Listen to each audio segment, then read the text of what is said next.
What's going on, guys? Welcome back to another Marvel Rivals video. Today we're going over a ton of things you probably didn't know about the game. Hidden mechanics, hidden features of certain characters, things that even the F1 screen of characters, when you read their abilities, it doesn't tell you. I've been doing a lot of testing in this game. Also, I kind of want to do a Mythbuster series in the future, so let me know some myths, even though there's only like 4 days left of the game. When it eventually comes out, a Mythbuster series would be awesome to do. So leave myths down below, more things that I can figure out about these characters. And if you enjoy this type of content here on the channel, there's much more of it to come. So leave a like, subscribe, let me know if you enjoy it down below in the comments, and let's hop into it. If you hold space to jump as Hulk, and right as you hit a wall, you hold space again, you will actually grab onto the wall. Now this will force you to be charging your next Hulk jump, so you better release it as quick and as far as you need to go at the right time. Penny Parker is also just such an interesting character in this game. I don't think people really realize her potential yet, or realize all the things she can do. First off, this little UI element at the bottom,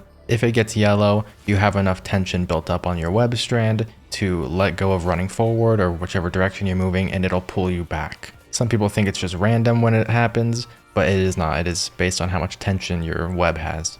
If it's red, you'll go back really fast. Also, just being in any of your webs, whether it's attached to a wall or all over the floor, you will passively heal over time in your web and go very, very fast. Penny is a slow character if she's not in her webs. Also, her mines do an insane amount of damage, and you can have 15 of them on the map at a time before they start blowing up on their own. For Spider Factory and mini spiders also count as utility on the map, but not the same amount. What I was able to count on screen at one time before they started blowing up was 27 spiders plus mines. Another amazing thing about Penny Parker here is that the spiders that deploy out of her little spider maker machine, they only go towards people that touch the web. And you can extend the web out further with your right click or F ability.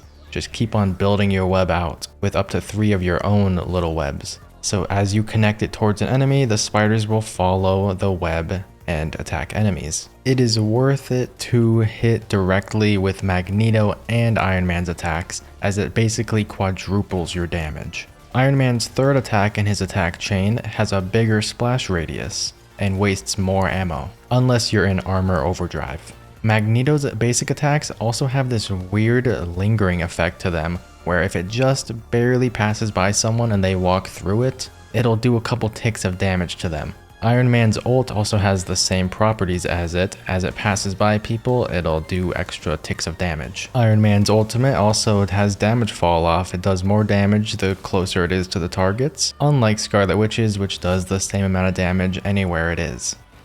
Rocket Raccoon's BRB device that deploys armor for the team and revives an ally that dies also produces these little blue packs, which a lot of people are confused and don't know what these are. It even tells you in the F1 screen, but doesn't really explain it too well. These are the jump packs that it deploys for your team. All you gotta do is pick one up. It'll appear on the bottom right of your screen. To press space to activate, you basically just double jump and you'll go flying into the sky. There's no animation currently, but hopefully they add one in the future. No matter which weather mode you're in on Storm, it does not affect her ultimate ability at all. Feel the wrath of the goddess!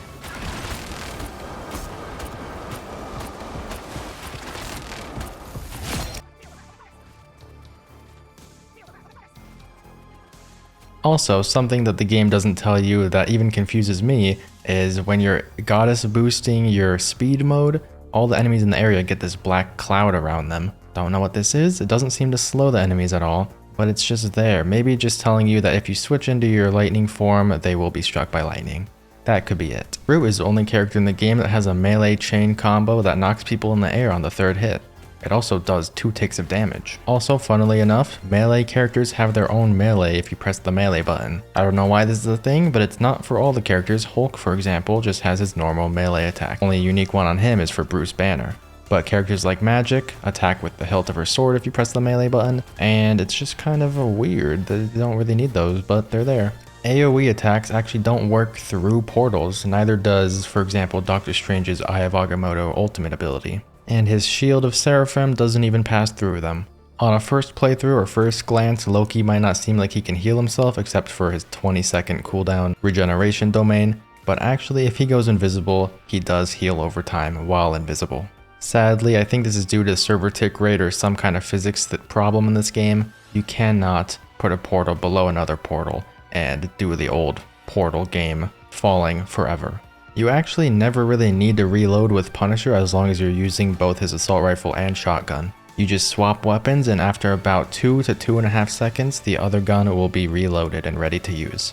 I feel like a lot of people do know this one, but Magneto's ultimate ability just absorbs all the ammo that gets fired towards your team while he's activating it, so everybody's basically invincible for a short amount of time, unless there's melee characters on the map. And the longer you hold it, even if you're not absorbing any bullets, it'll do more damage and have a bigger AoE. Unlike in Overwatch with Soldier 76's ultimate ability, where he just locks on with aimbot just like Star-Lord, in that game you can actually also aim at heads and it'll lock onto heads and do crit damage. In this game, Star-Lord unfortunately does not have that feature, and he always aims for body shots. This is something I asked the devs back in the Discord days before the alpha was here. They told me to try it out in game, and I did. Punisher's zipline through a Doctor Strange portal. What happens when the portal disappears? Well, nothing. It just gets rid of the zipline, sadly. And lastly, I recommend you go into the settings, because every character has their own unique settings that you can customize. For example, Spider-Man, you don't have to just randomly swing